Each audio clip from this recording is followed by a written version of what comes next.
Salut Eric. Salut. Alors donc tu as monté ton école de surf Key Surf School. Est-ce que tu peux nous expliquer un peu le principe de cette école?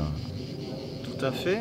Alors ça fait 14 ans que je donne des cours de surf et je m'intéresse parallèlement à ma pratique personnelle du surf aux arts martiaux depuis assez longtemps.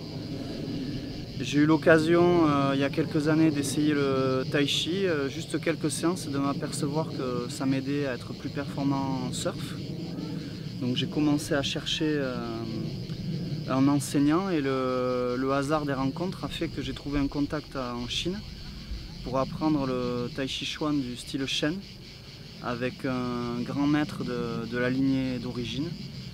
Donc j'ai commencé à mettre à profit mes mois d'inactivité hivernale pour voyager en Chine et passer de nombreux mois là-bas. Et petit à petit, au fil des années, comme je progressais en tai chi, j'ai eu l'idée en fait de créer ma propre école, à la fois de surf et de tai chi, pour transmettre un peu ces deux activités qui pour moi sont complètement complémentaires. Bon, l'été évidemment mon activité principale ce sont les cours de surf, parce que bien sûr Hossegor est connu pour le surf. Et parallèlement je propose aussi des stages de tai chi. Alors certaines semaines, mes pratiquants surf se mettent aussi au tai chi. J'essaie un peu de leur faire découvrir cette pratique, montrer en quoi c'est complémentaire, hein, et on retrouve en surf et en tai chi la même recherche d'un équilibre, d'une harmonie, d'une fluidité dans les mouvements. Le fait de travailler relâché, ça permet d'être plus rapide, plus explosif, et de mettre ça en parallèle avec sa pratique du surf. À l'année aussi, j'ai comme un club de tai chi avec des gens qui viennent toutes les semaines pratiquer dans une salle à Sorts-Hossegor. J'ai beaucoup de surfeurs là qui viennent faire du tai chi.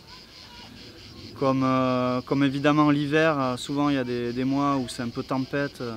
On est contraint les vagues de les observer de loin, parce qu'on n'a pas envie de prendre du vent d'ouest glacé dans la tête, des lignes de 4 mètres de haut dans le vent glacial. Ça permet de s'entretenir aussi, de rester efficace après lorsqu'on retourne à l'eau.